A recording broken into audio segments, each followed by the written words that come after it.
السلام عليكم ورحمة الله وبركاته. الحمد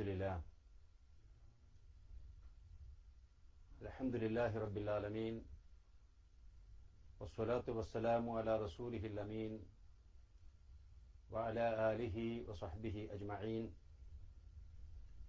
أما بعد فاتقوا الله عباد الله. أعوذ بالله من الشيطان الرجيم.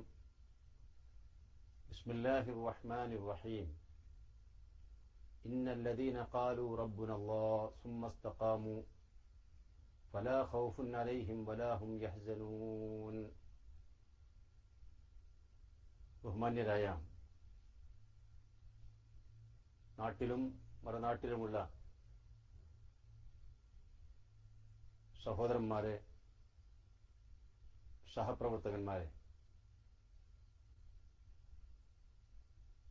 കേരള നദ്വത്തുൽ മുജാഹിദീൻ സംസ്ഥാന സമിതിയുടെ നിർദ്ദേശപ്രകാരം നമ്മുടെ സംസ്ഥാനത്തും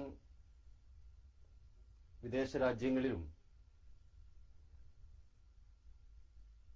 ഏറെ കാലിക പ്രസക്തമായ ഒരു വിഷയത്തെ സംബന്ധിച്ച് ഒരു ക്യാമ്പയിൻ നടക്കുകയാണ്. അന്ധവിശ്വാസങ്ങൾക്കും സാമൂഹിക തിന്മകൾക്കുമെതിരെ ജനകീയ ജാഗരണം എന്ന ഏറെ പ്രസക്തമായ കാലിക പ്രാധാന്യമുള്ള ഒരു പ്രമേയത്തെ അടിസ്ഥാനമാക്കിയാണ് ഈ ക്യാമ്പയിൻ നടക്കുന്നത്. ഇതിന്റെ ഭാഗമായി വിദേശത്തുള്ള നമ്മുടെ പ്രവർത്തകന്മാർ സംഘടിപ്പിച്ചിട്ടുള്ള ഒരു ഓൺലൈൻ പരിപാടിയിലാണ് ഇപ്പോൾ നാം ഉള്ളത്. വളരെയേറെ വിശദമായി ചർച്ച ചെയ്യപ്പെടേണ്ട ഒരു വിഷയമാണിത് എന്ന് നമുക്കറിയാം. പരിമിതമായ സമയത്തിനുള്ളിൽ ഈ വിഷയവുമായി ബന്ധപ്പെട്ട് പ്രധാനപ്പെട്ട ചില കാര്യങ്ങൾ നിങ്ങളുമായി പങ്കുവെക്കാനാണ് ഈ സന്ദർഭം ഉപയോഗപ്പെടുത്താമെന്ന് കരുതുന്നത്. നമുക്കറിയാവുന്നതുപോലെ ശാസ്ത്ര സാങ്കേതിക മേഖലകളിൽ ആധുനിക മനുഷ്യൻ വലിയ മുന്നേറ്റം തന്നെ നടത്തിയിട്ടുണ്ട്. എന്നാൽ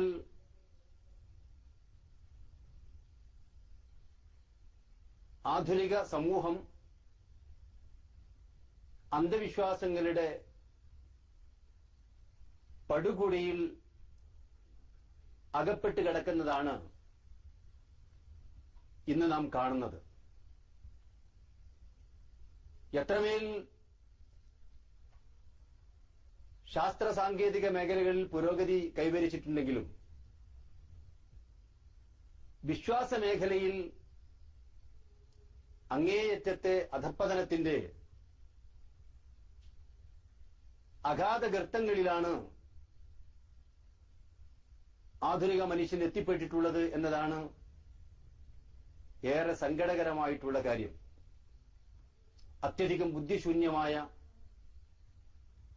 അബദ്ധപൂർണമായ വിശ്വാസങ്ങളിൽ കഴിഞ്ഞുകൂടുകയാണ്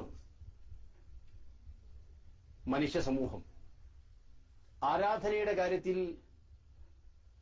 ഏത് കാലത്തും ലോകത്തും മനുഷ്യർക്ക് ഒട്ടേറെ പിഴവുകൾ സംഭവിച്ചിട്ടുണ്ട്. ആ പിഴവുകൾ തിരുത്താനാണ് മഹാന്മാരായ പ്രവാചകന്മാർ നിയുക്തരായത്. മനുഷ്യ മനസ്സുകൾ എക്കാലഘട്ടത്തിലും മുടക്കി നിന്ന ദൈവേതര ശക്തികളിൽ നിന്ന് ആ മനസ്സുകളെ മോചിപ്പിക്കാനും മനുഷ്യരുടെ സട്ടാവായ അള്ളാഹുവിലേക്ക് മനസ്സുകളെ തിരിച്ചുവിടാനുമാണ് കാലാകാലങ്ങളിൽ അള്ളാഹുവിന്റെ പ്രവാചകന്മാർ നിയുക്തരായത്. എന്തെല്ലാം ശക്തികളെയാണ് മനുഷ്യർ ആരാധിക്കുകയും വണങ്ങുകയും പൂജിക്കുകയും ചെയ്യുന്നത് എന്ന് നാം വിലയിരുത്തുമ്പോൾ അങ്ങേയറ്റം അപമാനകരമായ ഒരവസ്ഥയാണ് ഈ രംഗത്ത് നമുക്ക് കാണാൻ വേണ്ടി സാധിക്കുക. മരിച്ചുപോയ മനുഷ്യർ, ശവകുടീരങ്ങൾ, അത്ഭുതങ്ങൾ കാണിക്കുന്ന മനുഷ്യർ, സൂര്യൻ, ചന്ദ്രൻ, നക്ഷത്രങ്ങൾ, നദികൾ ഒക്കെയും ആധുനിക കാലഘട്ടത്തിൽ നമ്മുടെ രാജ്യത്ത് ആരാധിക്കപ്പെട്ടുകൊണ്ടിരിക്കുകയാണ്.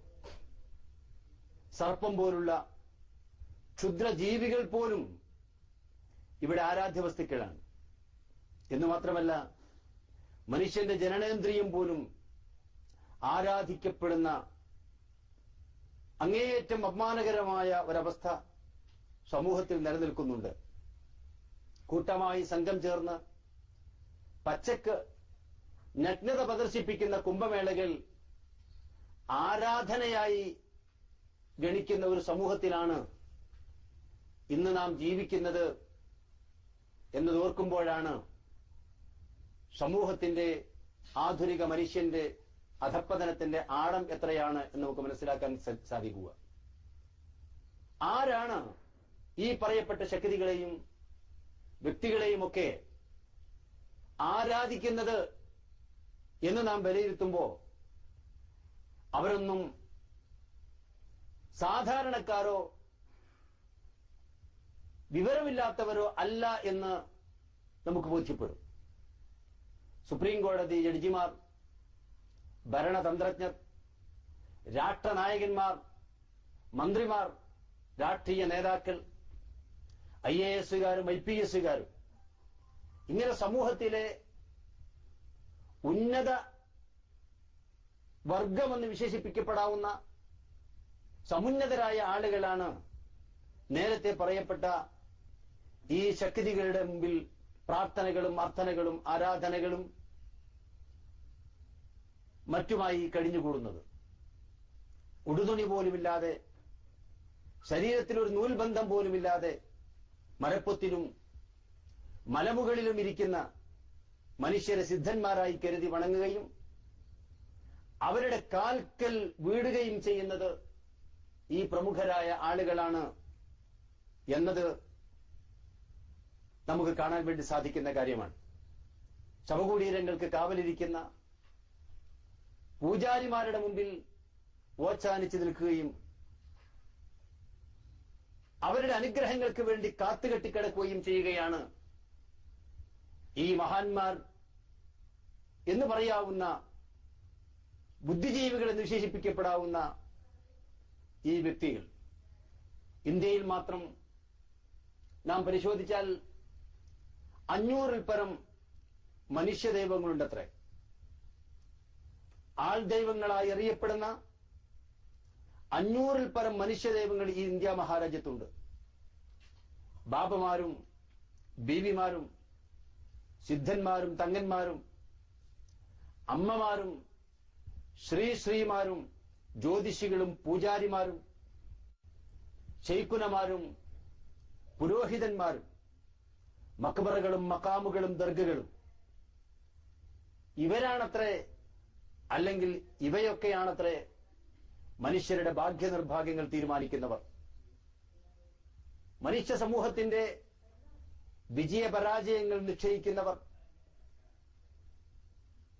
സാമൂഹിക രാഷ്ട്രീയ മാറ്റങ്ങൾ വരെ തീരുമാനിക്കുന്നത് ഈ ശക്തികളാണ് എന്നാണ്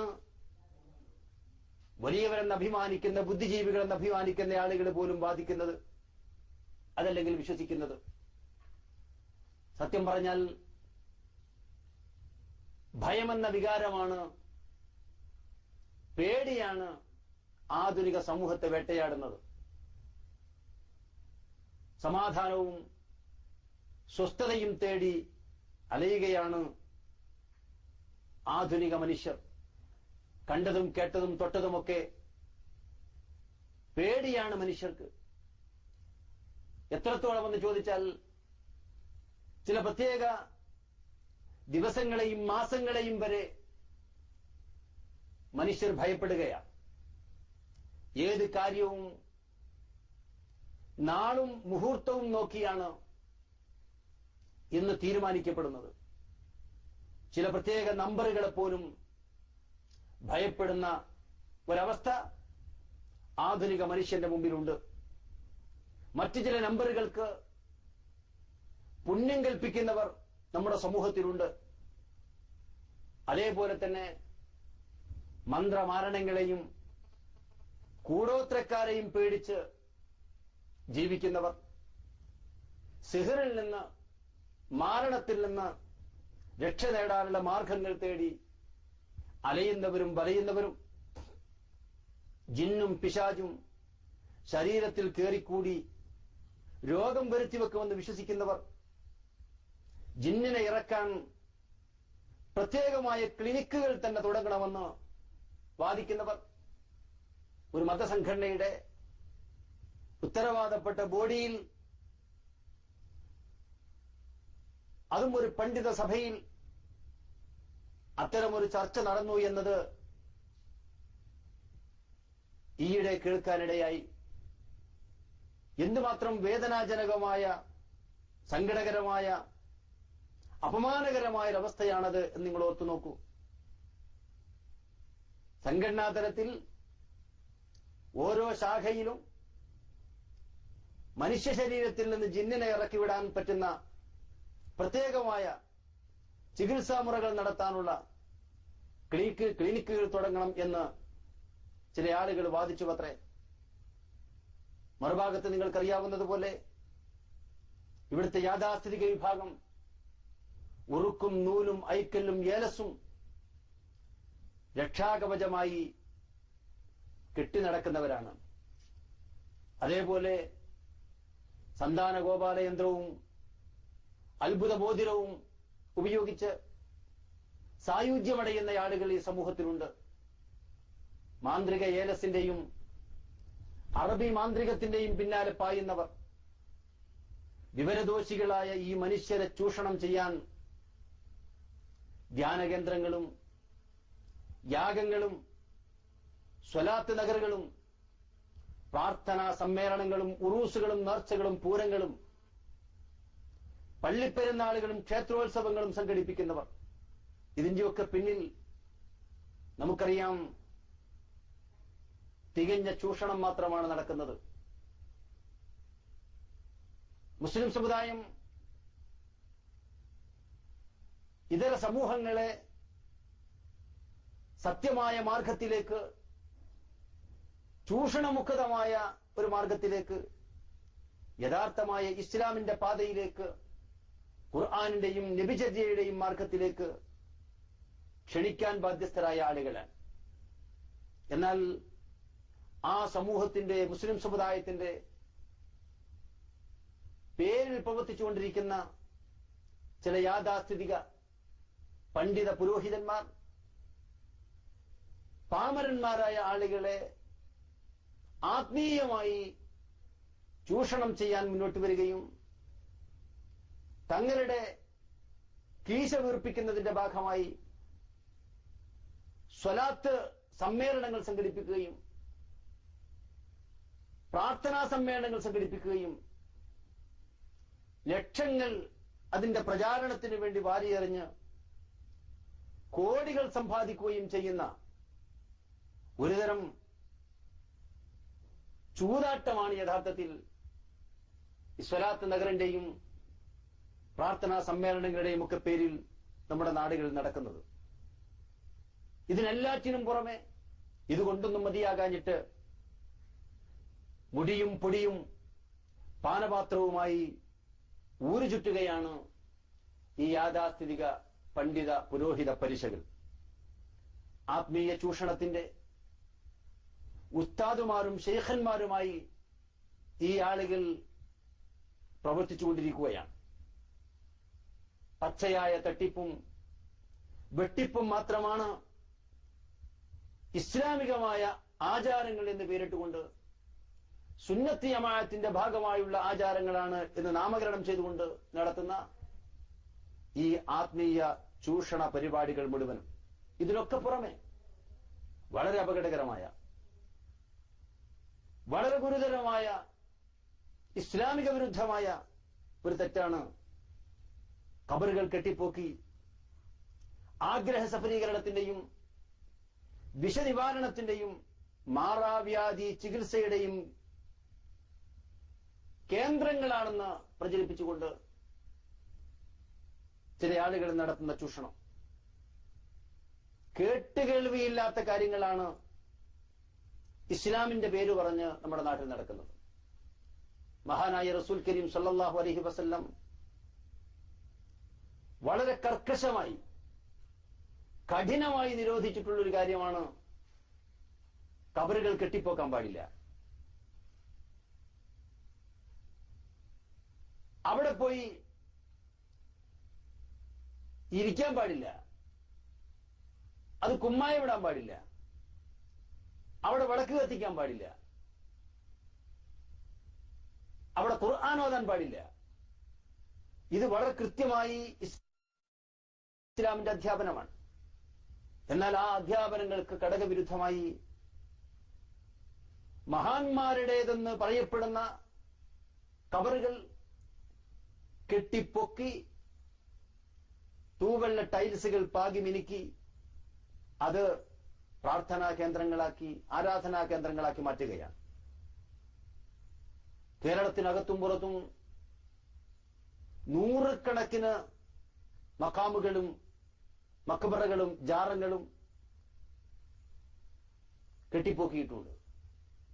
ഇവയൊക്കെയും വളരെ വ്യക്തമായ രീതിയിൽ ആത്മീയ ചൂഷണം മാത്രമാണ് നടത്തിക്കൊണ്ടിരിക്കുന്നത്. സാമ്പത്തിക ചൂഷണം മാത്രമാണ് നടത്തിക്കൊണ്ടിരിക്കുന്നത്. ഓരോ മഖബറയുടെയും ഓരോ ജാറത്തിന്റെയും പിന്നിൽ പ്രവർത്തിക്കുന്ന ആളുകൾ അതത് ജാറങ്ങളുടെ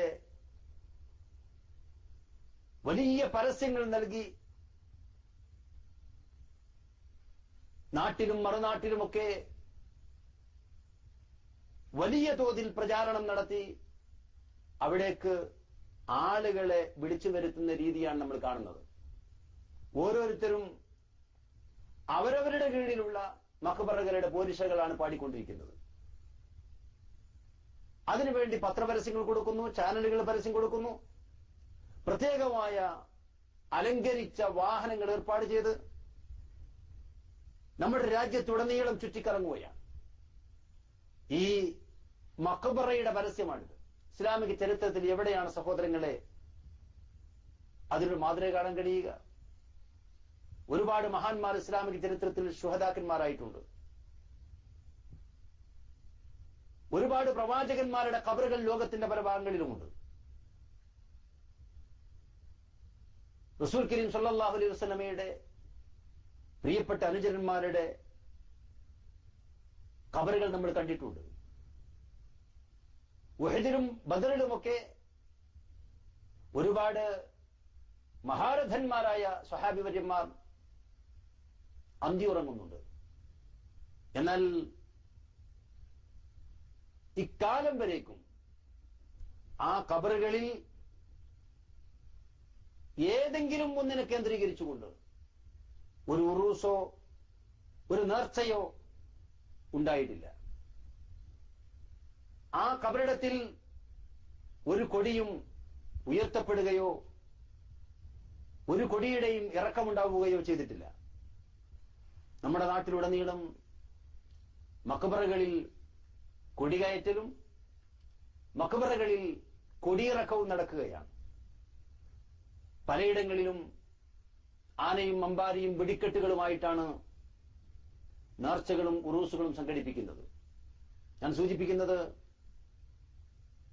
ആഗ്രഹ സഫലീകരണത്തിന്, വിഷനിവാരണത്തിന്, മാറാരോഗങ്ങളിൽ അത്ഭുത ഫലസിദ്ധി ഉണ്ടാകാൻ നിങ്ങൾ ഇങ്ങോട്ട് വരിക എന്ന് പച്ച മലയാളത്തിൽ മലയാള പത്രങ്ങളിൽ പരസ്യം കൊടുത്തുകൊണ്ട് ജാറങ്ങളിലേക്ക് ആളുകളെ നയിക്കുകയാണ്. അത്തരം കേന്ദ്രങ്ങളിലേക്ക് സിയാറത്ത് ടൂറുകൾ എന്ന ഓമന പേരിട്ടുകൊണ്ട് പാവപ്പെട്ട സഹോദരന്മാരെ സഹോദരിമാരെ ഫാമിലി ടൂർ എന്ന് പോലും പേരിട്ടുകൊണ്ട് അങ്ങോട്ട് നയിക്കുകയാണ്. അവിടെ ചന്ദനത്തിരിയും നിലവിളക്കും പച്ചപ്പെട്ടും എണ്ണയും പൂവും പ്രസാദവും ഇതെല്ലാം ഒരു ഖബറിടത്തിലാണ് നിങ്ങൾ മനസ്സിലാക്കണം. തവാഫും സഅയും സുജൂദുമൊക്കെ ഇതിന്റെ അനുബന്ധമായി പല മഖബറുകളിലും കേന്ദ്രീകരിച്ചുകൊണ്ട് നടക്കുകയാണ്. നേർച്ചയും വഴിപാടും ബലികർമ്മവും സ്വാഭാവികമായും ഇതിന്റെ തുടർച്ചയെന്നോണം നടക്കുന്നുണ്ട്.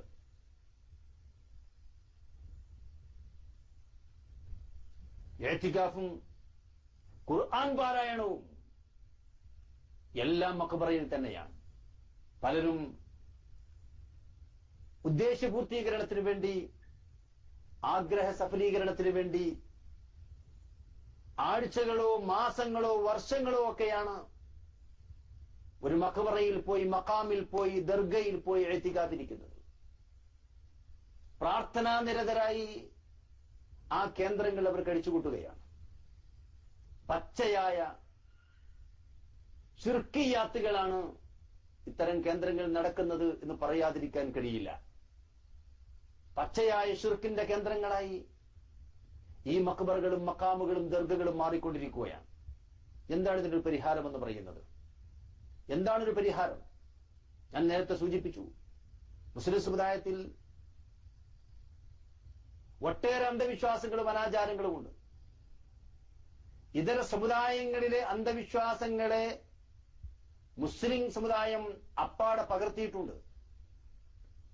ഇതര സമുദായാംഗങ്ങൾക്ക് ഖുർആനിന്റെ വെളിച്ചം പകർന്നു കൊടുക്കാൻ ബാധ്യസ്ഥരായ മുസ്ലിങ്ങൾ, യഥാർത്ഥമായ ദീനിന്റെ വെളിച്ചം പകർന്നു കൊടുക്കാൻ ബാധ്യസ്ഥരായ മുസ്ലിങ്ങൾ, വിശുദ്ധ ഖുർആനിന്റെ അധ്യാപനങ്ങൾ മനസ്സിലാക്കി കൊടുക്കാൻ ബാധ്യസ്ഥരായ മുസ്ലിങ്ങൾ, വിശുദ്ധ ഖുർആനിന്റെ അധ്യാപനങ്ങൾക്ക് കടക വിരുദ്ധമായി കൊണ്ടാണ് പ്രവർത്തിച്ചുകൊണ്ടിരിക്കുന്നത്. ഇതിനൊറ്റ പരിഹാരം മാത്രമേ ഉള്ളൂ. ഇസ്ലാമിലേക്കുള്ള മടക്കം മാത്രമാണ് പരിഹാരം. തൗഹീദിലേക്കുള്ള തിരിച്ചുപോക്ക് മാത്രമാണ് പരിഹാരം. ഖുർആനിലേക്കും സുന്നത്തിലേക്കുമുള്ള മടക്കം മാത്രമാണ് പരിഹാരം. യഥാർത്ഥ ഇസ്ലാമിക വിശ്വാസം അഥവാ തൗഹീദി വിശ്വാസം, അതിന്റെ ഏറ്റവും വലിയ പ്രത്യേകത എന്താണെന്ന് ചോദിച്ചാൽ അത് മനുഷ്യർക്ക് മാന്യതയും അന്തസ്സും അഭിമാനവും പ്രദാനം ചെയ്യുന്നു എന്നുള്ളതാണ്. തൗഹീദ് ഉൾക്കൊള്ളുന്ന ഒരു മനുഷ്യനെ സംബന്ധിച്ചിടത്തോളം ലാ ഇലാഹ ഇല്ലല്ലാഹ് എന്ന കലിമത്തു തൗഹീദ് യഥാവിധി അംഗീകരിക്കുന്ന ഒരു മനുഷ്യനെ സംബന്ധിച്ചിടത്തോളം അയാൾക്ക് അന്തസ്സോടുകൂടി അഭിമാനത്തോടുകൂടി മാന്യമായി ജീവിക്കാൻ വേണ്ടി സാധിക്കും. ഏതെങ്കിലും ഒരു ശക്തിയുടെ മുമ്പിൽ, ഏതെങ്കിലും ഒരു വ്യക്തിയുടെ മുമ്പിൽ തലകുനിക്കേണ്ട ഗതികൾ ഉണ്ടാവുകയില്ല. ആരുടെയെങ്കിലും മുമ്പിൽ ഓച്ചാനിച്ച് നിൽക്കേണ്ട ഒരവസ്ഥ ഒരു മുവഹിദിനെ സംബന്ധിച്ചിടത്തോളം ഉണ്ടാവുകയില്ല. നിങ്ങൾ ആലോചിച്ച് നോക്ക്, ഈ തൗഹീദി വിശ്വാസത്തിൽ നിന്ന് മനുഷ്യർ വ്യതിചലിക്കുമ്പോ അവർ പിന്നെ എവിടെയെല്ലാം പോയി വീടുമെന്ന് പറയാൻ കഴിയില്ല. കണ്ണിൽ കണ്ട മഖബറകളിൽ മുഴുവൻ പോയി അവിടെ സുജൂദ് ചെയ്യുന്നു. ആ ഖബറിന്റെ മുകളിൽ കമഴ്ന്നു കിടക്കുന്നു. അവിടുന്ന് കിട്ടുന്ന എണ്ണയും പൂവും പ്രസാദവും ഉപയോഗിക്കുന്നു. നിർബന്ധമായ നമസ്കാരങ്ങൾ പോലും ഒഴിവാക്കി ആ മഖബറകളിൽ അവർ അനുഗ്രഹത്തിനായി കാത്തുകെട്ടിക്കിടക്കുന്നു. സന്താനലബ്ധിക്ക് വേണ്ടി പ്രത്യേകമായി തയ്യാറാക്കപ്പെട്ട ജാറങ്ങളിൽ പോയി അവിടെ കണ്ണും കൈയും മേൽപോട്ടുയർത്തി സന്താനത്തിന് വേണ്ടി പ്രാർത്ഥിക്കുന്നു. നേർച്ചകളും വഴിപാടുകളും അർപ്പിക്കുന്നു. ഈ ശക്തികൾക്കെല്ലാം ഈ മഖബറകളിൽ അന്തിയുറങ്ങുന്ന മറപ്പെട്ടിട്ടുള്ള ഈ മനുഷ്യന്മാർക്ക് നമ്മുടെ വിജയപരാജയങ്ങൾ തീരുമാനിക്കാൻ കഴിയുമെന്നാണ് ആളുകൾ വിശ്വസിക്കുന്നത്. നമ്മുടെ ഭാഗ്യനിർഭാഗ്യങ്ങൾ ചിട്ടപ്പെടുത്താൻ, നിജപ്പെടുത്താൻ അവർക്ക് സാധിക്കുമെന്നാണ് ആളുകൾ വിശ്വസിച്ചു വരുന്നത്. ഇതിന് ഏക പരിഹാര മാർഗമെന്ന് പറയുന്നത് യഥാർത്ഥമായ തൗഹീദി വിശ്വാസത്തിലേക്കുള്ള തിരിച്ചുപോക്കാൻ ലോകത്ത് കഴിഞ്ഞകാല പ്രവാചകന്മാരെങ്കിലും പ്രബോധനം ചെയ്തിട്ടുള്ള തൗഹീദി വിശ്വാസത്തിലേക്ക് തിരിച്ചു പോകുന്നതിലൂടെ മാത്രമേ മനുഷ്യ സമൂഹം ഇന്ന് അകപ്പെട്ടു പോയിട്ടുള്ള ഈ അന്ധവിശ്വാസങ്ങളിൽ നിന്ന് കരകയറാൻ കഴിയൂ എന്നാണ് ഞാൻ സൂചിപ്പിച്ചത്. അതോടൊപ്പം തന്നെ നേരത്തെ സൂചിപ്പിച്ച കാര്യം ഞാൻ ആവർത്തിക്കുകയാണ്. ഇസ്ലാമിക വിശ്വാസം എന്ന് പറയുന്നത് മനുഷ്യന് അങ്ങേയറ്റത്തെ അന്തസ്സും അങ്ങേയറ്റത്തെ മാന്യതയും അങ്ങേയറ്റത്തെ അഭിമാനവും പ്രദാനം ചെയ്യുന്ന ഒരു വിശ്വാസമാണ്. മറിച്ചുള്ള വിശ്വാസങ്ങൾ മുഴുവൻ നിങ്ങൾ ആലോചിച്ച് നോക്ക്.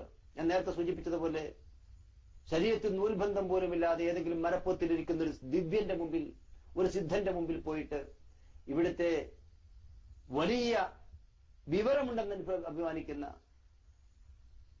മഹാന്മാരായ ആളുകൾ, വലിയവന്മാരായ ആളുകൾ വച്ചാനിച്ചു നിൽക്കുകയാണ്. അയാളുടെ കാലിൽ സുജൂദർപ്പിക്കുകയാണ്, കമിഴ്ന്നു കിടക്കുകയാണ്, കാൽക്കൽ കമിഴ്ന്നു കിടക്കുകയാണ്. ഇത്രയേറെ അപമാനകരമായൊരവസ്ഥയിലേക്ക്, നിന്ദ്യമായൊരവസ്ഥയിലേക്ക് മനുഷ്യന്മാരെത്തിക്കുന്നത് എന്താണ്? ഈ തൗഹീദി വിശ്വാസത്തിൽ നിന്നുള്ള, ഏകദൈവ വിശ്വാസത്തിൽ നിന്നുള്ള, ഖുർആൻ പഠിപ്പിക്കുന്ന ഏകദൈവ വിശ്വാസത്തിൽ നിന്നുള്ള വ്യതിചലനം മാത്രമാണ് എന്നാണ് ഞാൻ സൂചിപ്പിച്ചത്. അതോടൊപ്പം തന്നെ ഇസ്ലാമിക വിശ്വാസത്തിന്റെ മറ്റൊരു സവിശേഷത, അത് കൃത്യമായ സുരക്ഷിതത്വ ബോധവും നിർഭയത്വവും ഉറപ്പു നൽകുന്നു എന്നുള്ളതാണ്. ഇന്ന് മനുഷ്യർക്ക് ഉള്ള ഏറ്റവും വലിയൊരു പ്രശ്നമെന്ന് പറയുന്നത്, ഞാൻ നേരത്തെ സൂചിപ്പിച്ചതുപോലെ, അസമാധാനമാണ്, പേടിയാണ്, ബേജാറാണ്, വെപ്രാളമാണ്. സമാധാനം തേടി അലയുകയാണ് മനുഷ്യന്മാർ.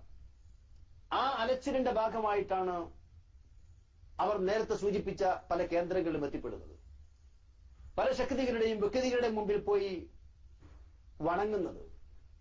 യഥാർത്ഥത്തിൽ തങ്ങളെ സൃഷ്ടിച്ച് പരിപാലിച്ചു പോരുന്ന ഏകനായ ദൈവം തമ്പുരാനെ മാത്രം വണങ്ങി, അവനെ മാത്രം ആരാധിച്ച്, അവനോട് മാത്രം പ്രാർത്ഥിച്ച് ജീവിക്കുന്ന ഒരു സാഹചര്യം മനുഷ്യർക്കുണ്ടാവുകയാണ് എങ്കിൽ ആ മനുഷ്യർക്ക് സ്വസ്ഥതയുണ്ടാകും, സമാധാനമുണ്ടാകും.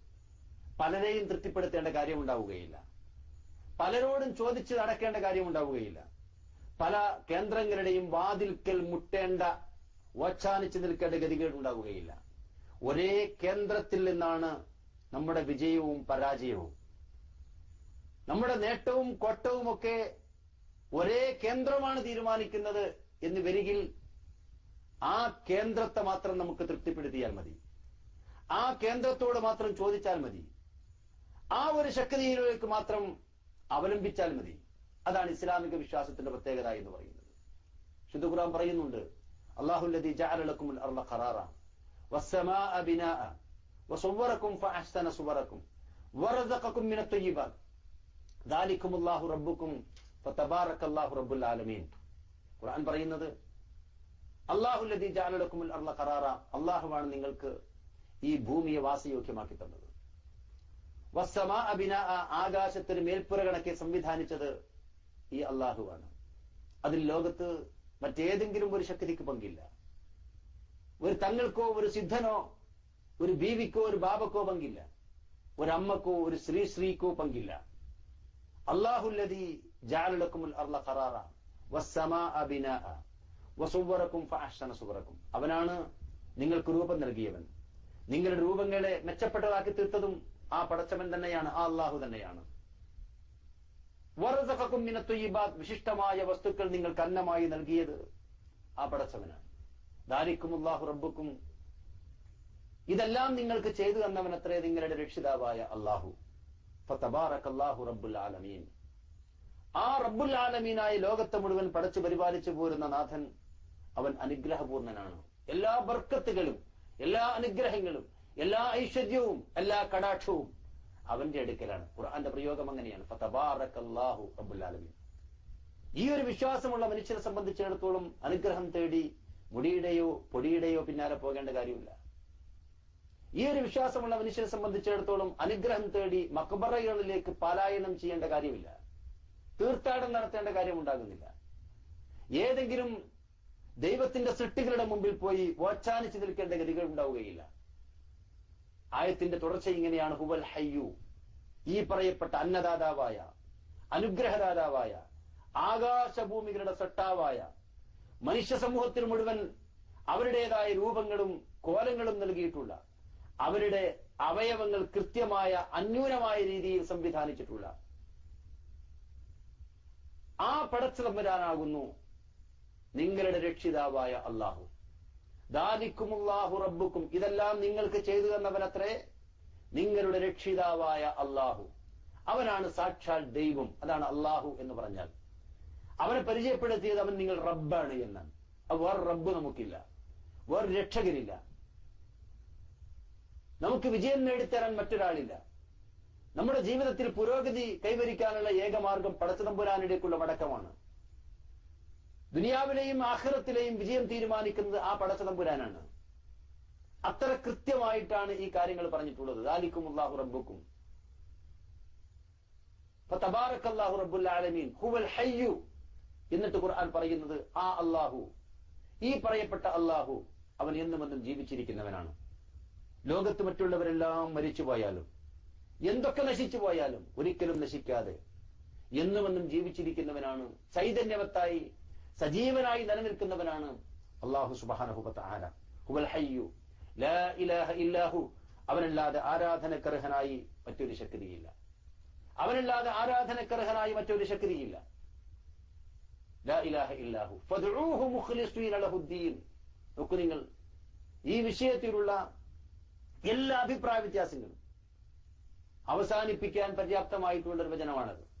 ഇതെല്ലാം നമ്പറിട്ട് പറയുന്നത് പോലെ അല്ലാഹു സുബ്ഹാനഹു വ തആല ചെയ്തിട്ടുള്ള അനുഗ്രഹങ്ങൾ ഓരോന്നും, സാക്ഷാൽ ദൈവം തമ്പുരാൻ നൽകിയിട്ടുള്ള അനുഗ്രഹങ്ങൾ ഓരോന്നും, സൃഷ്ടികൾക്ക് നൽകിയിട്ടുള്ള അനുഗ്രഹങ്ങൾ ഓരോന്നും കൃത്യമായി എണ്ണി എണ്ണി പറഞ്ഞ് പിന്നീട് പറഞ്ഞത് ആരൊക്കെ മരിച്ചാലും എന്തൊക്കെ നശിച്ചാലും ഒരിക്കലും മരിക്കാതെ ഒരിക്കലും നശിക്കാതെ നിലനിൽക്കുന്നവൻ അല്ലാഹു മാത്രമാകുന്നു.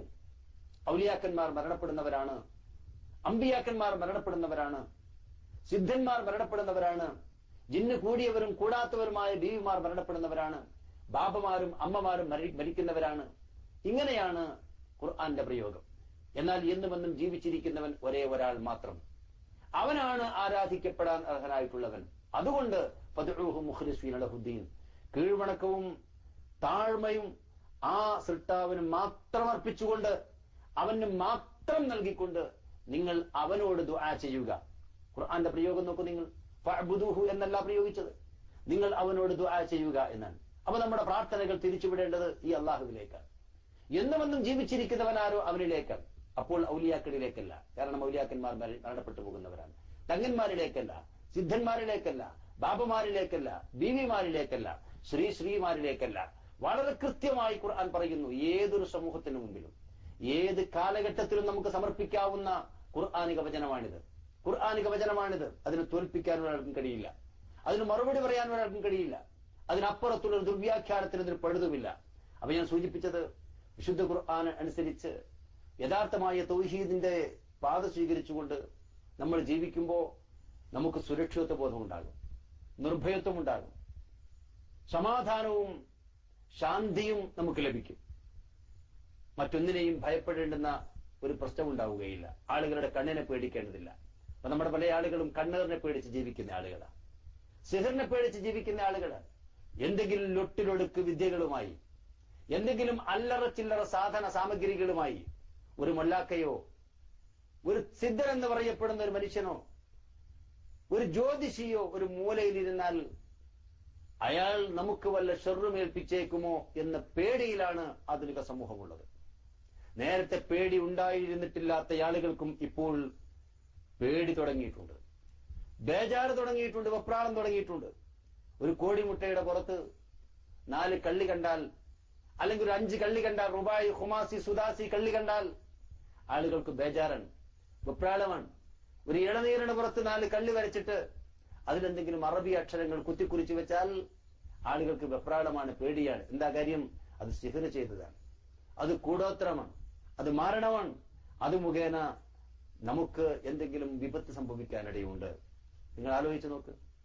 ഇത് മുസ്ലിം സമുദായത്തിന്റെ വിശ്വാസമാണ്. ഇതര സമുദായങ്ങൾക്ക് കൂടോത്രത്തിൽ വിശ്വാസമുണ്ട്. നമ്മളതിന് അറബിയിൽ സിഹർ എന്ന് പേരിട്ട് വിളിക്കുന്നു എന്ന വ്യത്യാസം മാത്രമേ ഉള്ളൂ. എന്നിട്ട് അതിന്റെ പേരിൽ മനുഷ്യന്മാർ ബേജാറായി കഴിയുകയാണ്, വെപ്രാളപ്പെട്ട് കഴിയുകയാണ്. ഞാൻ സൂചിപ്പിച്ചത്, ഈ ഒരു അപകടത്തിൽ നിന്ന് മുസ്ലിം സമുദായത്തെ എന്നല്ല, ഈ ഭൂമുഖത്തെ മുഴുവൻ മനുഷ്യരെയും മോചിപ്പിക്കാൻ പര്യാപ്തമായ വചനങ്ങളാണ് വിശുദ്ധ ഖുർആനിലുള്ളത്. ഈ വിശുദ്ധ ഖുർആൻ അനുസരിച്ച് നമ്മൾ മുന്നോട്ട് പോവുകയാണെങ്കിൽ മനസ്സിന് ഏറെ സമാധാനം ഉണ്ടാകും. ഈ പറഞ്ഞതിലൊന്നും പേടിക്കേണ്ടതില്ല, ഒരു കണ്ണിനെയും പേടിക്കേണ്ടതില്ല. ഒരു ബിൽഡിംഗ് ഉണ്ടാക്കുമ്പോൾ ആളുകളുടെ കണ്ണേറ് തട്ടുമോ എന്ന് പേടിച്ച് കഴിയേണ്ട ഒരവസ്ഥയില്ല. അതേപോലെ തന്നെ നമ്മുടെ കുട്ടികളെയും കൊണ്ട് നമ്മൾ പുറത്തിറങ്ങുമ്പോൾ ആ കുട്ടിക്ക് മറ്റുള്ളവരുടെ കണ്ണേറ് തട്ടിയിട്ട് അപകടമുണ്ടാകും എന്ന് പേടിക്കേണ്ട കാര്യമില്ല. അതല്ലെങ്കിൽ ആരെങ്കിലുമൊക്കെ എന്തെങ്കിലുമൊക്കെ കുത്തിക്കുറിച്ചിട്ട് മാരണം നടത്തിയാൽ നമുക്കതുകൊണ്ട് എന്തെങ്കിലുമൊക്കെ സംഭവിക്കും, വലിയ ദുരന്തങ്ങളും സംഭവിക്കുമെന്ന് ബേജാറാകേണ്ട കാര്യമില്ല. കാരണം വളരെ കൃത്യമായി വിശുദ്ധ ഖുർആൻ സൂറത്തുൽ അഹ്ഖാഫിലൂടെ നമ്മുടെ മുമ്പിൽ വരച്ചു കാണിക്കുന്ന ഒരു വചനമുണ്ട്. ഇന്നല്ലദീന ഖാലൂ റബ്ബുനല്ലാഹ് ثم استقاموا فلا خوف عليهم ولا هم يحزنون أولئك أصحاب الجنة خالدين فيها جزاء بما كانوا يعملون إن الذين قالوا ربنا الله. ഞങ്ങളുടെ നാഥൻ അല്ലാഹുവാണ് എന്ന് പറയുകയും ഞങ്ങളുടെ നാഥൻ അല്ലാഹുവാണ് എന്ന് പ്രഖ്യാപിക്കുകയും ثم استقاموا, പിന്നീട് ആ പ്രഖ്യാപനത്തിൽ, ആ വിശ്വാസത്തിൽ നേരെ ചൊവ്വെ അടിയുറച്ചു നിൽക്കുകയും ചെയ്യുന്നവരാരോ ഫലാ ഖൗഫുൻ അലൈഹിം വലാ ഹും യഹ്സനൂൻ, അവർക്കൊന്നുമേ ഭയപ്പെടാനില്ല, അവർക്ക് ഒരു കാര്യത്തിലും വിഷമിക്കേണ്ടി വരില്ല. എത്ര കൃത്യമായിട്ടാ ഖുർആൻ ഈ കാര്യം പറഞ്ഞ് നിങ്ങൾ ആലോചിച്ച് നോക്ക്. ഞങ്ങളുടെ നാഥൻ അല്ലാഹുവാണ് എന്ന് പ്രഖ്യാപിക്കുക. ഇത് എന്റെ പ്രിയപ്പെട്ട സഹോദരി സഹോദരന്മാർ, ഈ ശബ്ദം കേൾക്കുന്ന മുഴുവൻ സഹോദരങ്ങളും അവർ ഏത് കക്ഷി ഗ്രൂപ്പുകളിൽപ്പെട്ട ആളുകളായിരുന്നാൽ പോലും എല്ലാവരും കൃത്യമായി മനസ്സിലാക്കേണ്ട ഒരു കാര്യം ഇതാണ്. നമ്മുടെ സംരക്ഷകൻ, നമ്മുടെ നാഥൻ, നമുക്ക് അന്നവും വെള്ളവും നൽകി സംരക്ഷിക്കുന്നവൻ, വായുവും വെളിച്ചവും പ്രദാനം ചെയ്യുന്നവർ, നമ്മുടെ നാഥനായിട്ടുള്ള റബ്ബായിട്ടുള്ളവൻ അല്ലാഹുവാണ് എന്ന് പ്രഖ്യാപിക്കുകയും ആ വിശ്വാസത്തിൽ രക്ഷകൻ അല്ലാഹുവാണ്, നമുക്ക് ഭാഗ്യം നൽകുന്ന അല്ലാഹുവാണ്, നമ്മുടെ വിജയപരാജയങ്ങൾ തീരുമാനിക്കുന്ന അല്ലാഹുവാണ്, നമ്മുടെ നേട്ടകോട്ടങ്ങൾ ആത്യന്തികമായി നിർണയിക്കുന്നവൻ അല്ലാഹുവാണ്, നമ്മുടെ ക്ഷേമവും ക്ഷാമവും അടിസ്ഥാനപരമായി നിശ്ചയിക്കുന്നവൻ പടച്ചതമ്പുരാനാണ് എന്ന് ആ വിശ്വാസമാണ് റബ്ബ് അല്ലാഹുവാണ് എന്ന് പറയുന്ന വിശ്വാസം എന്ന് പറയുന്നത്. ആ വിശ്വാസത്തിൽ സുമ്മസ്തഖാമു, പിന്നീട് നേരെ ചൊവ്വെ വളയാതെ തിരിയാതെ ആ വിശ്വാസത്തിൽ ആര് നേരെ ചൊവ്വെ ഉറച്ചു നിൽക്കുന്നുവോ അവർക്ക് പേടിക്കാനില്ല, അവർക്കൊന്നും വിഷമിക്കാനില്ല. വീണ്ടും വിശുദ്ധ ഖുർആൻ പറയുന്നുണ്ട്, ഈ വിശ്വാസത്തിൽ നിന്ന് മനുഷ്യന്മാർ തെറ്റിപ്പോയാൽ, ഈ വിശ്വാസത്തിൽ മനുഷ്യന്മാർ തെറ്റിപ്പോയാൽ പിന്നെ അവർ എവിടെയാണ് ചെന്ന് പതിക്കുക എന്ന് പറയാൻ കഴിയില്ല സഹോദരങ്ങളെ. പിന്നെ എന്തെല്ലാം അപകടങ്ങളിലാണ് അവർ ചെന്ന് പതിക്കുക എന്ന് പറയാൻ കഴിയില്ല. അല്ലാഹു എന്ന് പറയുന്ന റബ്ബ്, അല്ലാഹുവാണ് റബ്ബ് എന്ന വിശ്വാസത്തിൽ നിന്ന് വഴിമാറി സഞ്ചരിച്ചാൽ, തൊട്ടതിനൊക്കെ ഭയപ്പെടുകയും കണ്ടതും കേട്ടതുമൊക്കെ പേടിച്ചു കഴിയുകയും ചെയ്യുന്ന ഒരവസ്ഥയിലേക്ക് മനുഷ്യന്മാർ എത്തിക്കഴിഞ്ഞാൽ പിന്നെ ആ മനുഷ്യൻ വലിയ അധപ്പതനത്തിലാണ് ചെന്ന് പെടുക എന്ന് വിശുദ്ധ ഖുർആൻ പറയുന്നുണ്ട്. غير مشركين به ومن يشرك بالله فكأنما خر من السماء فتخطفه الطير أو تهوي به الريح في مكان سحيق. حنفاء لله, അല്ലാഹുവിലേക്ക് നേരെ ചൊവ്വേ തിരിഞ്ഞവരായിരിക്കുകയും എന്ന് നോക്കൂ. നിങ്ങൾ ആ പ്രയോഗം വളയാതെ നേരെ ചൊവ്വേ അല്ലാഹുവിലേക്ക് തിരിയുക. ജാറത്തിലേക്കല്ല, മഖ്ബറയിലേക്കല്ല, സിദ്ധന്മാരിലേക്കല്ല, ജിന്നുകളിലേക്കല്ല, മലക്കുകളിലേക്കല്ല, മറ്റേതെങ്കിലും ഒരു ശക്തിയിലേക്കല്ല. അല്ലാഹുവിലേക്ക് നേരെ ചൊവ്വേ തിരിയുന്നവരാവുക എന്നാണ്. ഗൈറ മുശ്രിക്കീന ബിഹി, അവനോട് പങ്കു ചേർക്കാത്തവരായിക്കൊണ്ട്, അല്ലാഹുവോട് ഒന്നിനെയും പങ്കു ചേർക്കാത്തവരായ നിലയിൽ. വമൻ യുശ്രിക് ബില്ലാഹ്, ആരെങ്കിലും അല്ലാഹുവോട് വല്ലതിനെയും പങ്കു ചേർത്താൽ ഫകഅന്നമാ ഖറ മിനശ് ശമാ, അവൻ ആകാശത്തിൽ നിന്ന് മുകളിൽ നിന്ന് പിടുത്തം വിട്ട് വീണവനെ പോലെയായിരിക്കും. ഫതഖ്തഫു ത്വയ്ർ ഔ തഹ്വീ ബിഹി റീഹ് ഫീ മകാനിൻ സഹീഖ്, അങ്ങനെ പക്ഷികൾ അവനെ റാഞ്ചിക്കൊണ്ടുപോകും, പക്ഷികൾ അവനെ റാഞ്ചിക്കൊണ്ടുപോകും. ഔ തഹ്വീ ബിഹി റീഹു, കാറ്റ് അവനെ കൊണ്ടുപോയി തള്ളും. ഫീ മകാനിൻ സഹീഖ്, വിദൂരമായ ഏതെങ്കിലും സ്ഥലങ്ങളിൽ എന്നാണ് ഖുർആൻ പ്രയോഗിച്ചത്. എന്ന് പറഞ്ഞാൽ അല്ലാഹു എന്ന് പറയുന്ന ആ ബലിഷ്ഠമായ പാശം നമ്മൾ വിടുകയും അത് കൈവടിയുകയും എന്നിട്ട് അല്ലാഹു അല്ലാത്ത ശക്തികളെ പ്രാപിക്കാൻ ശ്രമിക്കുകയും ചെയ്താൽ, ശിർക്ക്പരമായ വിശ്വാസങ്ങൾ അകപ്പെടുകയും ചെയ്താൽ, ആ മനുഷ്യൻ അധപ്പതനത്തിന്റെ അഗാധ ഗർത്തത്തിൽ അധപ്പതിക്കും എന്നാണ് ആ പറഞ്ഞതിന്റെ താല്പര്യം. അവൻ ആകാശത്തിൽ നിന്ന് പിടുത്തം വിട്ടു വീണവനെ പോലെയാണ്. പിന്നെ അവനെ എവിടേക്കാണോ പോയി പതിക്കുക എന്ന് പറയാൻ കഴിയില്ല. അത് നമ്മൾ നാട്ടിൽ കണ്ടുകൊണ്ടിരിക്കുന്ന ഒരു സംഗതിയാണ്. ചില ആളുകൾ പറയും, ഇതാ അങ്ങോട്ട് പോയി നോക്ക്, അവിടെ അനുഗ്രഹം കിട്ടും, ഇന്ന മക്കബറയിൽ പോയിക്കോ, ഇന്ന ജാറത്തിങ്കൽ പോയിക്കോ, അവിടെ നിനക്ക് സംരക്ഷണം ലഭിക്കും, അല്ല ഇന്ന ആളുകളോട് ദുആ ചെയ്തോ, നിന്റെ പ്രശ്നങ്ങൾ പരിഹരിക്കും, ഇന്ന ഔലിയാക്കന്മാരോട് തേടിക്കോ, അല്ല ഇന്ന ജിന്നുകളോട് തേടിക്കോ. ഇങ്ങനെ പലജാതി ആഹ്വാനങ്ങൾ പല ഭാഗങ്ങളിൽ നിന്നുണ്ടാകും. നിങ്ങൾക്ക് പ്രശ്നങ്ങൾക്ക് പരിഹാരം കാണാൻ, നിങ്ങൾക്ക് സംരക്ഷണം ലഭിക്കാൻ, നിങ്ങളുടെ ബുദ്ധിമുട്ടുകൾ തീരാൻ, നിങ്ങൾക്ക് സഹായികളായി തീരാൻ. ഇതാ ഇന്ന മാർഗങ്ങളിലേക്ക് പോയിക്കോ എന്ന് പറയുമ്പോൾ അവിടെയൊക്കെ പോയി നോക്കും, എല്ലാ വാതിലുകളും മുട്ടി നോക്കും. ഇത് സാധാരണ നമ്മൾ കണ്ടുവരുന്ന ഒരു സംഗതിയാണ്. അതാണ് ഖുർആൻ പറഞ്ഞത്, വലിയൊരു പതനത്തിലാണ് ആ മനുഷ്യൻ ചെന്ന് പതിക്കുക എന്നാണ് ആ പറഞ്ഞതിന്റെ അർത്ഥം. ചുരുക്കി പറഞ്ഞാൽ രക്ഷയുടെയും ശിക്ഷയുടെയും ഉറവിടം ഒന്ന് മാത്രമാണ് എന്നതാണ് ഇസ്ലാം മതത്തിന്റെ അധ്യാപനം. വിജയവും പരാജയവും നേട്ടവും കോട്ടവും ഭാഗ്യവും നിർഭാഗ്യവും ആത്യന്തികമായി തീരുമാനിക്കുന്നത് ഒരാൾ മാത്രമാണ് എന്നാണ് അല്ലാഹു സുബ്ഹാനഹു വ തആല പരിശുദ്ധ ഖുർആനിലൂടെ നമുക്ക് മനസ്സിലാക്കി തരുന്നത്. അഭൗതികമായ മാർഗത്തിലൂടെ ഇവയൊന്നും തീരുമാനിക്കാൻ, പ്രദാനം ചെയ്യാൻ മറ്റൊരാൾക്കും കഴിയില്ല എന്ന് ഖുർആൻ അർത്ഥശങ്കക്കിടമില്ലാത്ത വിധം വ്യക്തമാക്കിയിട്ടുണ്ട്. ഒരു വചനം കൂടി ശ്രദ്ധയിൽപ്പെടുത്തട്ടെ അവസാനമായി. ഖുൽ അഫറഅയ്തും മാ തദ്ഊന മിൻ ദൂനില്ലാഹ് ഇൻ അറാദനി അല്ലാഹു ബിദുർരിൻ ഹൽ ഹുന്ന കാശിഫാതു ദുർരി ഔ അറാദനി ബിറഹ്മ ഹൽ ഹുന്ന മുംസികാതു റഹ്മതി ഖുൽ ഹസ്ബിയല്ലാഹ് അലൈഹി യതവക്കലുൽ മുതവക്കിലൂൻ. ഖുൽ പ്രവാചകരെ പറയുക, ചോദിക്കുക, അഫറഅയ്തും മാ തദ്ഊന മിൻ ദൂനില്ലാഹ്, അല്ലാഹുവിന് പുറമെ നിങ്ങൾ വിളിച്ചു തേടുന്ന ശക്തികളെ കുറിച്ച് നിങ്ങൾ ചിന്തിച്ചു നോക്കിയിട്ടുണ്ടോ? ഇൻ അറാദനി അല്ലാഹു ബിദുർരിൻ, എന്റെ ജീവിതത്തിൽ എനിക്ക് അല്ലാഹു എന്തെങ്കിലും ഒരു കഷ്ടപ്പാട്, ഒരു ദുരിതം, ഒരു വിഷമം, ഒരു ബുദ്ധിമുട്ട് ഉണ്ടാകണം എന്ന് ഉദ്ദേശിച്ചിട്ടുണ്ടെങ്കിൽ ഹൽ ഹുന്ന കാശിഫാതു ദുർരി, അല്ലാഹു ഉണ്ടാകണമെന്ന് തീരുമാനിച്ചിട്ടുള്ള ആ ബുദ്ധിമുട്ടിനെയും കഷ്ടപ്പാടുകളെയും നീക്കം ചെയ്യാൻ അവർക്ക് ആർക്കെങ്കിലും കഴിയുമോ എന്ന് ചോദിച്ചു നോക്ക്. ഇതാരാ ചോദിക്കുന്നത്? മഹാനായ റസൂലുള്ളാഹി സ്വല്ലല്ലാഹു അലൈഹി വസല്ലമയാണ് ജനങ്ങളോട് ചോദിക്കുന്നത്. ആരാ ചോദിക്കാൻ വേണ്ടി പറഞ്ഞത്? അല്ലാഹു സുബ്ഹാനഹു വ തആലയാണ് ചോദിക്കാൻ വേണ്ടി പറഞ്ഞത്. അല്ലാഹുവിന് പുറമെ അവിടെ അന്ന് വിളിച്ച് പ്രാർത്ഥിക്കപ്പെട്ടിരുന്നത് ആരൊക്കെയാണ്? മഹാന്മാരായ പ്രവാചകന്മാരാണ്. ഇബ്രാഹിം നബി അടക്കമുള്ള, ഇസ്മായിൽ നബി അടക്കമുള്ള, മറിയം അലൈഹി സ്വലാത്തു വസ്സലാമി അടക്കമുള്ള മഹാന്മാരായ ആളുകൾ. അതേപോലെ തന്നെ മലക്കുകൾ അവിടെ വിളിച്ചു പ്രാർത്ഥിക്കപ്പെടുന്നുണ്ട്, ജിന്നുകൾ വിളിച്ചു പ്രാർത്ഥിക്കപ്പെടുന്നുണ്ട്. ആ ശക്തികളെ മുഴുവൻ മുന്നിൽ വെച്ചുകൊണ്ടാണ് വെല്ലുവിളിക്കുന്നത്. ഇതാ പടച്ചോൻ എന്റെ ജീവിതത്തിൽ ഒരു ദുർവുണ്ടാകണമെന്ന് വിചാരിച്ചാൽ അതിനെ നീക്കം ചെയ്യാൻ ഈ ശക്തികൾക്ക് ആർക്കെങ്കിലും കഴിയുമോ? ഔ അറാദനി ബിറഹ്മ, അല്ലാഹു എന്റെ ജീവിതത്തിൽ എനിക്ക് കരുണ ചൊരിയണമെന്ന് വിചാരിച്ചാൽ ഹൽ ഹുന്ന മുംസികാതു റഹ്മതി, ഹൽ ഹുന്ന മുംസികാതു റഹ്മതി, അല്ലാഹുവിന്റെ കാരുണ്യത്തെ പിടിച്ചു വെക്കാനും തടുത്തു നിർത്താനും അവർക്കാർക്കെങ്കിലും കഴിയുമോ? ഖുൽ ഹസ്ബിയല്ലാഹ്, നോക്കൂ നിങ്ങൾ, ഖുൽ ഹസ്ബിയല്ലാഹ്, അല്ലാഹു ഒരു കാരുണ്യം എന്റെ ജീവിതത്തിൽ ഉണ്ടാകണം, എനിക്ക് ഐശ്വര്യം ഉണ്ടാകണം, സുഭിക്ഷതയുണ്ടാകണം, പ്രയാസങ്ങൾ ഉണ്ടാകരുത് എന്നാണ് പടച്ച തമ്പുരാന്റെ തീരുമാനമെങ്കിൽ അത് വേണ്ട എന്ന് വെക്കാൻ, ആ കാരുണ്യത്തെ വേണ്ട എന്ന് വെക്കാൻ അവർക്കാർക്കെങ്കിലും കഴിയുമോ? ഖുൽ ഹസ്ബിയല്ലാഹ്, പറയൂ, പ്രഖ്യാപിക്കൂ, എനിക്ക് അല്ലാഹു മതി, എനിക്ക് അല്ലാഹു മതി. ഇനി വേറെ പ്രാർത്ഥനയ്ക്ക് വേണ്ടി ഒരു മലക്കിന്റെ ആവശ്യമില്ല, ഒരു ജിന്നിന്റെ ആവശ്യമില്ല, ഒരു തങ്ങളുടെ ആവശ്യമില്ല, ഒരു ബീവിയുടെ ആവശ്യമില്ല, ഒരു ജാറത്തിന്റെയും മഖബറയുടെയും ആവശ്യമില്ല. ഹസ്ബി അല്ലാഹ് അലൈഹി യതവക്കലുൽ മുതവക്കിലൂൻ, ഭരമേൽപ്പിക്കുന്നവർ ആ പടച്ച തമ്പുരാനിൽ ഭരമേൽപ്പിച്ചു കൊള്ളട്ടെ. അല്ലാഹു സുബ്ഹാനഹു വ തആല വളരെ കൃത്യമായി സഹോദരങ്ങളെ നമ്മുടെ വിശ്വാസം എന്തായിരിക്കണം എന്ന് ഈ വാചകത്തിൽ പറയുന്നുണ്ട്, ഈ ആയത്തിൽ പറയുന്നുണ്ട്. ഇങ്ങനെയാണെങ്കിൽ ഇതാണ് യഥാർത്ഥ വിശ്വാസികളുടെ വിശ്വാസമെങ്കിൽ നമ്മൾ എന്തിനാണ് കണ്ണേറിന് പേടിക്കുന്നത്? എന്തിനാണ് ആ ബേജാറുമായി നടക്കുന്നത്? എത്രയോ മുവഹിദുകളായ ആളുകൾക്കല്ലേ ആ വിഷയത്തിൽ സമാധാനം നഷ്ടപ്പെട്ടു പോയത്? എന്തിനാണ് സിഹറിനെ പേടിച്ച് ജീവിക്കുന്നത്? എന്തിനാണ് ഈ ജാതി സിദ്ധന്മാരെ പേടിക്കുന്നത്?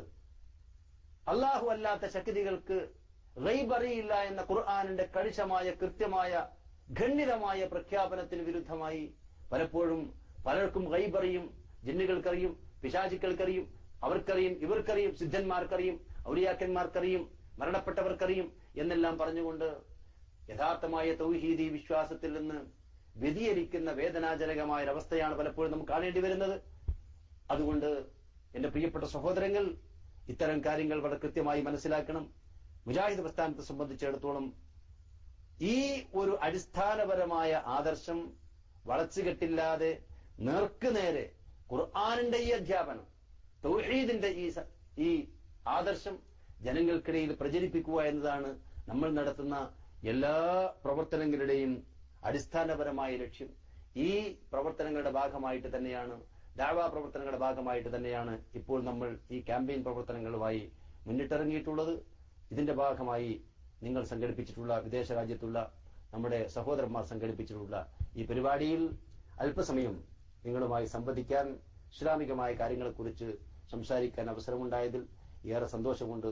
അല്ലാഹു സുബ്ഹാനഹു വ തആല നമ്മൾ പറഞ്ഞതും കേട്ടതുമായ ഈ കാര്യങ്ങളൊക്കെയും അവന്റെ മാർഗത്തിലുള്ള ഒരു സൽക്കർമ്മമായി സ്വീകരിച്ച് അനുഗ്രഹിക്കുമാറാകട്ടെ. വആഖിറു ദഅവാന അനിൽ ഹംദുലില്ലാഹി റബ്ബിൽ ആലമീൻ.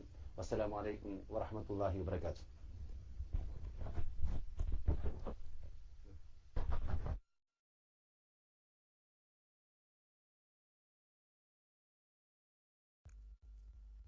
ഹലോ, അസ്സലാമു അലൈക്കും.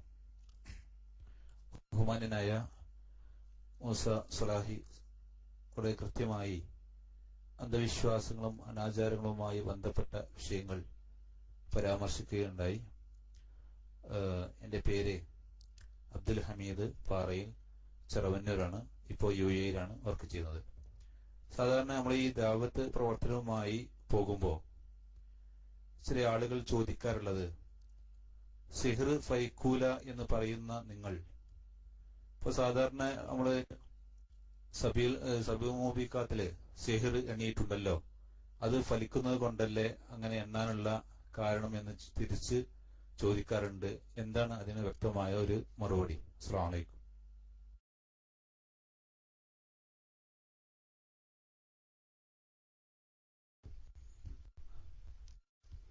സഹോദരൻ ചോദിച്ച ചോദ്യം യഥാർത്ഥത്തിൽ വളരെ പ്രസക്തമായ ഒരു ചോദ്യമാണ്. കാരണം ഈ സിഹറിനെ ന്യായീകരിക്കുന്ന ആളുകൾ, അഥവാ സിഹറിന് യഥാർത്ഥ ഫലമുണ്ട് എന്ന് ന്യായീകരിക്കുന്ന ആളുകൾ പലപ്പോഴും പറയാറുള്ള അല്ലെങ്കിൽ വാദിക്കാറുള്ള ഒരു കാര്യമാണ് ചോദ്യത്തിൽ വന്നിട്ടുള്ളത്. യഥാർത്ഥത്തിൽ എന്തുകൊണ്ടാണ് അത് സിഹർ മഹാപാപമായി സബീഉൽ മൂബിഖാത്തിന്റെ കൂട്ടത്തിൽ എണ്ണിയത് എന്നതിന് കൃത്യമായ കാരണമുണ്ട്. സിഹർ എന്ന് പറയുന്നത് കൊടും വഞ്ചനയും ചതിയുമാണ്, മനുഷ്യന്മാരെ പറ്റിക്കലാണ്. വഞ്ചനയും ചതിയും ഇസ്ലാമിക വിരുദ്ധമാണ്. ആ കാര്യത്തിൽ നമുക്ക് ആർക്കും സംശയമില്ല. വലിയ വഞ്ചനയാണ്, കടുത്ത ചതിയാണ് സിഹറിലൂടെ, കൂടോത്രത്തിലൂടെ നടക്കുന്നത്. വലിയ ചൂഷണമാണ് നടക്കുന്നത്. മറ്റൊന്ന്, രണ്ടാമത്തെ കാരണം, ദുർബല വിശ്വാസികൾക്കിടയിൽ ഗുരുതരമായ പ്രശ്നങ്ങൾക്ക് അത് ഇടവരുത്തുന്നുണ്ട് എന്നതുകൊണ്ടാണ്. നമുക്കറിയാം, നമ്മുടെ നാടുകളിലൊക്കെ, ഈ കേരളത്തിൽ മുസ്ലിങ്ങൾക്കിടയിൽ ഈ സിഹറുമായി ബന്ധപ്പെട്ട് വലിയ അബദ്ധധാരണകളാണുള്ളത്. എത്രയോ കുടുംബങ്ങൾ പരസ്പരം തെറ്റിപ്പിരിഞ്ഞു കിടക്കുകയാണ്. എളാപ്പ മൂത്താപ്പന്മാരുടെ മക്കൾ, ജ്യേഷ്ഠാനുജന്മാരുടെ മക്കൾ, ഒരു കുടുംബത്തിലെ തന്നെ അമ്മായിമ്മയും മരുമക്കളും. എന്താ പ്രശ്നം? പരസ്പരം സിഹർ ചെയ്തിട്ടുണ്ട് എന്ന തെറ്റിദ്ധാരണ. അവർ മറ്റേ തങ്ങളുടെ അടുത്ത് പോയിട്ടുണ്ട്, ഇന്ന സിദ്ധനെ സമീപിച്ചിട്ടുണ്ട്, ഇന്ന ജ്യോതിഷിയുടെ അടുത്ത് പോയിട്ടുണ്ട്, അത് എനിക്ക് ചെയ്യാൻ വേണ്ടിയിട്ടാണ് എന്ന തെറ്റിദ്ധാരണയുടെ ഫലമായി ഒരുപാട് ഗുരുതരമായ പ്രശ്നങ്ങൾ, കുടുംബപരമായ വഴക്കുകൾ, സംഘർഷങ്ങൾ, സംഘട്ടനങ്ങൾ ഒരുപാട് നമ്മുടെ നാട്ടിലുണ്ടായിട്ടുണ്ട്. അപ്പോ ഈ സിഹർ എന്ന് പറയുന്നത് ദുർബല വിശ്വാസികൾക്കിടയിൽ വളരെ ഗുരുതരമായ പ്രശ്നങ്ങൾക്ക് ഇടവരുത്തുന്നുണ്ട് എന്നത് രണ്ടാമത്തൊരു കാരണമാണ്. മൂന്നാമത്തൊരു കാരണം, അഭൗതികമായ മാർഗത്തിലൂടെ അള്ളാഹുവിനെ മാത്രമേ ഭയപ്പെടാൻ പാടുള്ളൂ എന്ന തൗഹീദി വിശ്വാസത്തിന് അത് വിരുദ്ധമാണ്. അഭൗതികമായ മാർഗത്തിലൂടെ അള്ളാഹുവിനെ മാത്രമേ ഭയപ്പെടാൻ പാടുള്ളൂ എന്നത് ഇസ്ലാമിന്റെ വളരെ കണിശമായ, കർക്കശമായ ഒരു അധ്യാപനമാണ്. അത് ഊന്നിക്കൊണ്ടാണ് ഇസ്ലാമിന്റെ എല്ലാ കാര്യങ്ങളും ഉള്ളത്. ഈ തൗഹീദി വിശ്വാസത്തിന് വിരുദ്ധമാണ് സിഹർ എന്ന് പറയുന്ന ഈ പരിപാടിക്ക്, അതല്ലെങ്കിൽ ഈ വഞ്ചനക്ക് അബൗദ്ധികമായ കഴിവുകളുണ്ട് എന്ന് വിശ്വസിക്കും. അത് തൗഹീദിന് വിരുദ്ധമാണ്. അതുകൊണ്ട് തന്നെ ഈ കാരണങ്ങൾ കൊണ്ടൊക്കെ തന്നെയാണ് അത് സബഉൽ മൂബിഖാത്തായി പരിഗണിച്ചത്, മഹാപാപമായി എണ്ണിയിട്ടുള്ളത്. അതല്ലാതെ അതിന് യഥാർത്ഥമായ ഫലമുള്ളത് കൊണ്ടല്ല എന്നത് കൃത്യമായി നമുക്ക് എല്ലാവർക്കും ബോധ്യപ്പെടുന്ന ഒരു സംഗതിയാണ്. കാരണം അതിന് വല്ല ഫലവും ഉണ്ടായിരുന്നെങ്കിൽ കേരളത്തിൽ മുജാഹിദുകൾ ഉണ്ടാകാൻ പാടില്ലായിരുന്നു എന്നതാണ് നമ്മളൊക്കെ മനസ്സിലാക്കേണ്ട ഒരു സംഗതി.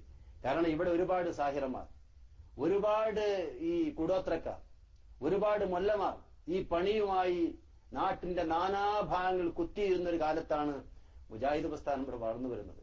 മുജാഹിദ് പണ്ഡിതന്മാർ പ്രബോധന പ്രവർത്തനവുമായി ഇറങ്ങിത്തിരിച്ചത്. അവരുടെ എല്ലാവിധ കുൽസിത ശ്രമങ്ങളെയും അവഗണിച്ചുകൊണ്ട്, അതെല്ലാം പരാജയപ്പെടുത്തിക്കൊണ്ട് ഒരു സാഹിറന്മാർക്കും ഒരു ചുക്കും ചെയ്യാൻ കഴിയില്ല എന്ന് തെളിയിച്ചുകൊണ്ടാണ് കേരളത്തിൽ മുജാഹിദ് പ്രസ്ഥാനം മുന്നോട്ട് പോയത്. മുജാഹിദ് പ്രസ്ഥാനത്തിന് ഒരു പോറലുമേറ്റില്ല, മുജാഹിദ് പണ്ഡിതന്മാർക്ക് ഒരു പോറലുമേറ്റില്ല. ഈ സാഹിറന്മാരെല്ലാവരും യാഥാസ്ഥിതിക പണ്ഡിതന്മാരുടെ ഒത്താശയോടുകൂടി പ്രവർത്തിച്ചിരുന്ന സാഹിറന്മാരെല്ലാവരും ഇവിടെ ഉണ്ടായിരുന്നിട്ട് മുജാഹിദ് പ്രസ്ഥാനത്തിനോ പണ്ഡിതന്മാർക്കോ ഒരു പോറലുമേൽപ്പിക്കാൻ കഴിഞ്ഞില്ല. അവർ രോമകൂപങ്ങൾക്ക് പോലും പോറലേൽപ്പിക്കാൻ കഴിഞ്ഞില്ല എന്നുള്ളത് തന്നെയാണ് സിഹിറിന് ഒരു ചുക്കും ചെയ്യാൻ കഴിയില്ല എന്നുള്ളതിന്റെ ഒന്നാമത്തെ തെളിവ്. മറ്റു തെളിവുകളിലേക്കൊന്നും നമ്മൾ കിടക്കേണ്ട കാര്യമില്ല എന്നാണ് എനിക്ക് തോന്നുന്നത്. ഇതാണ് അതുമായി ബന്ധപ്പെട്ട് നൽകാനുള്ള ചെറിയൊരു വിശദീകരണം. മറ്റ് പ്രാമാണികമായി മറ്റു കാര്യങ്ങളൊന്നും ഇപ്പൊ നമുക്ക് സംസാരിക്കാനുള്ള സമയമില്ലാത്തത് കൊണ്ട് അതിലേക്ക് ഇപ്പോൾ കടക്കുന്നില്ല. ഇൻഷാ അല്ലാഹ് ആവശ്യമാണെങ്കിൽ നമുക്കത് വിശദീകരിക്കാവുന്നതാണ്.